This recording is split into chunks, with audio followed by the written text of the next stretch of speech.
السلام علیکم، میں ہوں ڈاکٹر محمد عارف صدیقی اور آپ دیکھ رہے ہیں ریئل فیس میڈیا۔ ناظرین، آج میں آپ کو تاریخ اسلام کی ایک اہم ترین شخصیت سے متعارف کروانے جا رہا ہوں۔ وہ شخصیت ایسے صحابی رسول صلی اللہ علیہ وآلہ وسلم جنہوں نے محمد صلی اللہ علیہ وآلہ وسلم کو اس وقت اپنے حقیقی باپ کے مقابلے میں ترجیح دی جب وہ اللہ کے رسول نہیں بنائے گئے تھے، جنہوں نے اپنی زندگی کا تمام شعوری حصہ حضور پاک صلی اللہ علیہ وآلہ وسلم کے سایہ تربیت میں گزارا۔ ان کا نام سیدنا زید بن حارثہ ہے۔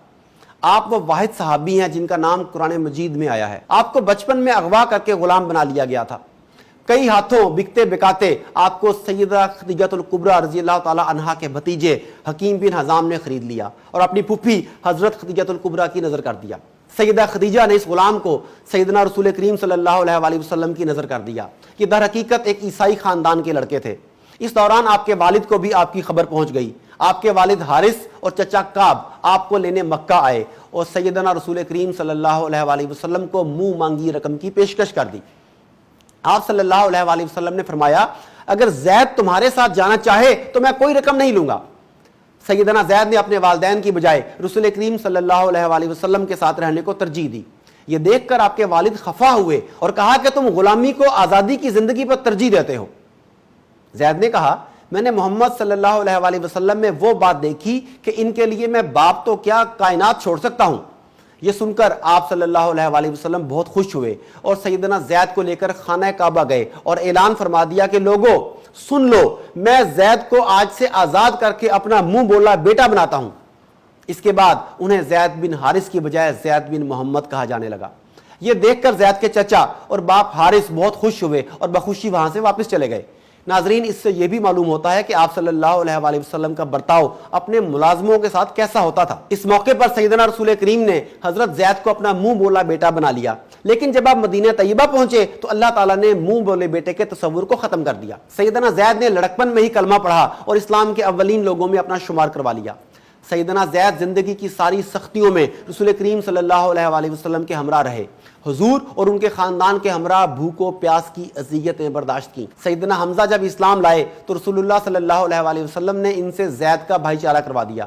ایک دن اللہ کے رسول نے اپنی خادمہ ام ایمن کے متعلق فرمایا کہ اگر کوئی شخص کسی جنتی عورت سے شادی کرنا چاہے تو وہ ام ایمن سے شادی کرے۔ یہ جملہ آپ نے زید کی موجودگی میں کہا تھا۔ عرب کے اس معاشرے میں شادی بیاہ میں عمر کی کوئی خاص اہمیت نہیں تھی۔ زید کے ذہن میں اللہ کے رسول کی بات آ چکی تھی۔ انہوں نے فوراً ان سے شادی کا فیصلہ کر لیا اور اپنی خواہش کا اظہار رسول اللہ صلی اللہ علیہ وآلہ وسلم سے کر بھی دیا۔ آپ صلی اللہ علیہ وآلہ وسلم نے اس نیک کام میں دیر نہ کی اور یہ شادی بخیر و خوبی انجام پذیر ہوئی۔ سیدنا زید کی پہلی اولاد انہی سے ہوئی اور پہلے بیٹے کا نام اسامہ رکھا گیا اور اس پیدائش پر مسلمانوں نے بڑی خوشی منائی۔ ہجرت کا موقع آیا تو سیدنا زید کو حضور کریم صلی اللہ علیہ وآلہ وسلم نے پہلے ہی مدینہ بھیج دیا اور وہ اسید بن حضیر انصاری کے یہاں ٹھہرے۔ کچھ دنوں کے بعد رسول پاک صلی اللہ علیہ وآلہ وسلم بھی تشریف لائے۔ اس سے قبل سیدنا زید رسول کریم کے خاندان کے ساتھ ہی رہتے تھے۔ یہاں آ کر حضور انور نے انہیں علیحدہ مکان میں ٹھہرایا اور اسید بن حضیر کو ان کا اسلامی بھائی بنا دیا۔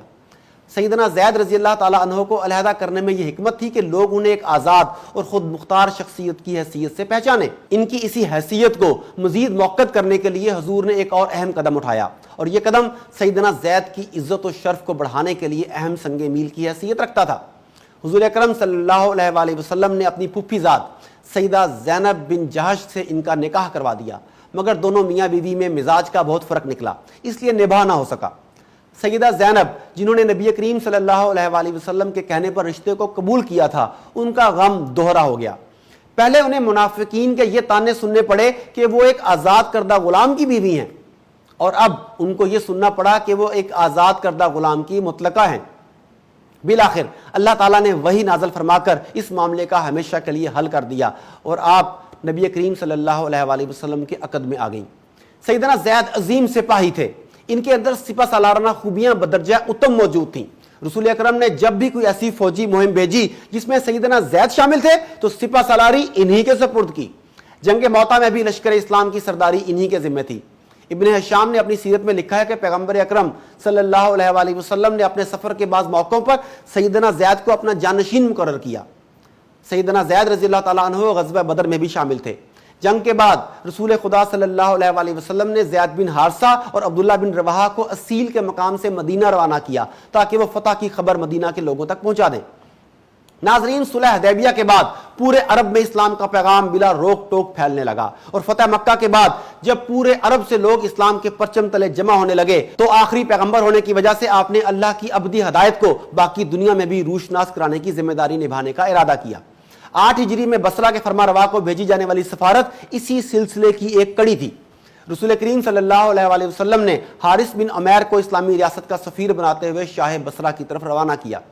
سیدنا حارث اردن کے مشرق کی جانب سے ہوتے ہوئے جب موتا کے شہر سے گزرنے لگے تو انہیں روک لیا گیا۔ دراصل اس شہر کا والی غسانی قبیلے سے تعلق رکھتا تھا اور مذہباً نصرانی تھا، اس کا نام شرجیل تھا۔ اس نے سیدنا حارث سے خط برآمد کر لیا اور اسے پڑھا۔ خط میں شاہ بصرہ کو اسلام کی دعوت دی گئی تھی۔ وہ اس بات پر سیخ پا ہو گیا اور بولا کہ تمہیں اور تمہارے آقا کو یہ جرت کیسے ہوئی کہ ہمارے ملک کے فرما روا کو، ہمارے ملک کے بادشاہ کو اپنا دین بدلنے کی طرف راغب کرو۔ وہ شاہ بصرہ کی مملکت کے زیر تحت تھا۔ اس نے فرما برداری کا ثبوت مہیا کرنے کی خاطر اسی وقت سیدنا حارث رضی اللہ تعالیٰ عنہ کو شہید کر دیا۔ ناظرین، کسی سفیر کا یوں قتل کر دیا جانا ایک بہت بڑی بات تھی۔ یہ ایک طرح سے کھلی جنگ کی دعوت تھی۔ اگر آپ اس واقعے سے درگزر سے کام لیتے تو یہ تاثر ملتا کہ مدینہ کی اسلامی ریاست اس قدر کمزور اور بزدل ہے کہ وہ اپنے معزز سفیروں کے قتل پر بھی خاموش رہتی ہے۔ اس پس منظر میں آپ نے سفیر کے قاتل کو سزا دینے کا اعلان کیا اور مسلمانوں کی جہاد کی تیاری کرنے کا حکم دے دیا۔ 3000 صحابہ کی ایک فوج تیار ہوئی اور آپ نے سیدنا زید بن حارثہ کو اس کا سپہ سالار بنایا۔ بہت ساری ہدایات کے ساتھ یہ بھی فرمایا کہ اگر زید شہید ہو جائیں تو جعفر طیار سپہ سالار ہوں گے، اور اگر یہ بھی شہید کر دیے جائیں تو عبداللہ بن رواحہ قائد لشکر ہوں گے، اور اگر وہ بھی شہید ہو جائیں تو مسلمان جسے مناسب سمجھیں اپنا سالار بنا لیں۔ 3000 کا یہ لشکر رسول کریم نے اپنی خصوصی نگرانی میں روانہ کیا۔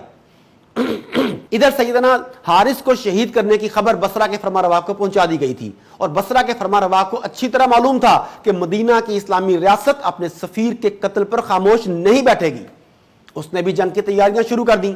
اسی اثناء میں شرجیل کے جاسوسوں نے اسے خبر دی کہ ایک اسلامی لشکر اسے سزا دینے کے لیے مدینہ سے چل پڑا ہے۔ شرحبیل نے فوراً شاہ بصرہ اور شاہ بصرہ نے کیسر روم کو خط لکھا کہ مسلمان ان پر حملہ کرنے آ رہے ہیں۔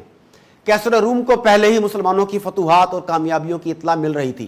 اسی عالم میں اسے جب اسلامی لشکر کی اطلاع ملی تو وہ 1,00,000 کی فوج لے کر بڑی شان و شوکت سے اپنے ملک سے روانہ ہوا۔ راستے میں اس نے عرب کے غیر مسلم اور مشرک قبائل کو بھی اپنے ساتھ ملا لیا۔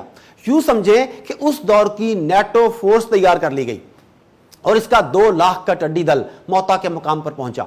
ادھر مسلمان جب معان کے مقام پر پہنچے تو انہیں اطلاع ملی کہ ان کا مقابلہ نہ غسانیوں کے شرحبیل سے ہے اور نہ ہی شاہ بصرہ سے، بلکہ خود شہنشاہ روم 2,00,000 کی اتحادی فورسز کے لشکر کے ساتھ ان کا انتظار کر رہا ہے۔ یہ صورتحال اسلامی لشکر کے لیے انتہائی غیر متوقع تھی۔ لشکر کے اہم سپہ سالاروں میں باقاعدہ ایک مجلس منعقد ہوئی تاکہ کسی حتمی نتیجے پر پہنچا جا سکے۔ زید بن حارثہ سمیت اکثر کمانڈرز کا خیال تھا کہ لشکر روانہ کرتے وقت رسول کریم صلی اللہ علیہ وسلم کے پیش نظر اتنے بڑے لشکر کا مقابلہ ہرگز نہ تھا، اس لیے پہلے رسول کریم کو اطلاع دی جائے تب مقابلے کا فیصلہ کیا جائے۔ مگر عبداللہ بن رواحہ اس رائے کے سخت مخالف تھے اور وہ انصار کے زبردست شاعر اور خطیب تھے۔ ان کی جوشیلی تقریر نے اسلامی لشکر کو جنگ پر اس قدر ابھارا کہ ہر طرف سے نعرے بلند ہونے لگے۔ آخرکار یہی فیصلہ ہوا کہ دشمن کی تعداد 2,00,000 سے زائد اور مسلمانوں کی تعداد صرف 3,000 ہونے کے باوجود دشمن سے ٹکرا جانا چاہیے۔ سیدنا زید اگرچہ سپہ سالار تھے اور ان کی رائے میں فیصلہ درست نہیں تھا، مگر انہیں رسول کریم صلی اللہ علیہ وسلم کی نصیحت یاد تھی کہ ساتھیوں کے مشورے کے ساتھ فیصلہ کرنا، اس لیے وہ بھی جنگ کے لیے تیار ہو گئے۔ معان میں اسلامی لشکر نے 2 راتیں بسر کیں اور جب جنگ کے متعلق فیصلہ ہو گیا تو دشمن کی طرف پیش قدمی شروع ہو گئی۔ معان کے بعد اسلامی لشکر مشارف کی بستی پہنچا۔ یہاں سے کیسر روم کی فوجیں صاف نظر آ رہی تھی۔ اسلامی لشکر نے یہاں بیٹھ کر مقابلہ کرنا مناسب خیال نہ کیا، بلکہ موتا کے مقام پر آ کر خیمہ زن ہو گئے۔ یہ جگہ جنگ کے لیے نہایت مناسب محسوس کی گئی۔ یہاں پر لشکر ترتیب دیا گیا۔ میمنہ پر ایک کمانڈر مقرر کیا اور میسرہ پر عبادہ بن مالک مقرر ہوئے۔ رومی لشکر کو جلد ہی اندازہ ہو گیا کہ مسلمانوں کی تعداد صرف 3,000 ہے، لیکن کیا صرف 3,000 کی تعداد 2,00,000 کے لشکر کا مقابلہ کرے گی؟ اس سوال کا جواب انہیں نہیں مل رہا تھا۔ رومی یہ سوچنے پر مجبور تھے کہ مسلمانوں نے اپنا باقی لشکر کہیں چھپا کر رکھا ہوا ہے اور جب لڑائی ہوگی تو یہ لشکر کہیں سے اچانک نمودار ہوگا اور انہیں تہس نہس کر دے گا۔ مگر یہ لشکر ہے کہاں اس کے متعلق وہ نہیں جانتے تھے، لیکن انہیں یقین تھا کہ ایسا ہی ہوگا۔ دوسری طرف رومیوں ہی کے کچھ لوگ بے حد مغرور تھے، وہ مسلمانوں کے لشکر کو دیکھ دیکھ کر ہنستے کہ یہ چند ہزار لوگ ہمارا مقابلہ کیسے کریں گے۔ اس پس منظر میں جب جنگ شروع ہوئی تو مسلمان صرف اور صرف شہادت کی خاطر لڑے۔ اپنے ایمان کی پختگی نے انہیں اس محیر العقول کارنامے پر ابھارا، جبکہ رومی لشکر طرح طرح کے وسوس اور اندیشوں میں گھرا ہوا تھا۔ سیدنا زید لشکر کے قلب کی بجائے سب کے آگے تھے۔ لشکر کا ٹکراؤ ہوا تو رومیوں کو پہلی دفعہ اندازہ ہوا کہ ان کا مقابلہ دنیا کے سب سے بہادر لوگوں سے ہے۔ خود سیدنا زید اپنی جان کی پرواہ نہ کرتے ہوئے لشکر کے اندر گھس گئے۔ انہوں نے اکیلے 20 رومیوں کو قتل کیا، مگر آخرکار دشمن کے ان گنت نیزے ان کے جسم میں پیوست ہو گئے۔ علم اب بھی سیدنا زید کے ہاتھ میں تھا۔ سیدنا جعفر طیار انہیں گرتا ہوا دیکھ کر بجلی کی سی رفتار سے آگے بڑھے اور ان کے گرنے سے قبل ہی علم اٹھا لیا۔ اب سیدنا زید کی جگہ انہوں نے لے لی تھی۔ وہ بھی اسی شان سے لڑے اور اسی شان سے شہید ہوئے۔ جب وہ گرنے لگے تو رسول اللہ کریم صلی اللہ علیہ وآلہ وسلم کی نصیحت کے مطابق سیدنا عبداللہ بن رواحہ آگے بڑھے، مگر ان کے پہنچنے سے قبل جس ہاتھ میں سیدنا جعفر نے پرچم تھام رکھا تھا وہ ہاتھ کاٹ ڈالا گیا۔ سیدنا جعفر نے پرچم دوسرے ہاتھ میں لے لیا۔ دشمن بھی ہر قیمت پر اسلامی پرچم گرانے پر تلا ہوا تھا، اس نے یہ ہاتھ بھی کاٹ ڈالا۔ سیدنا جعفر طیار نے پرچم کو کٹے ہوئے دونوں بازوؤں میں تھام لیا، تب دشمن نے تلوار مار کر ان کے جسم کو 2 حصوں میں تقسیم کر دیا، مگر اس وقت تک سیدنا عبداللہ بن رواحہ وہاں پہنچ چکے تھے اور پرچم ان کے ہاتھوں میں آ گیا۔ اسے گرانے کی حسرت دشمن کے دل میں ہی رہی۔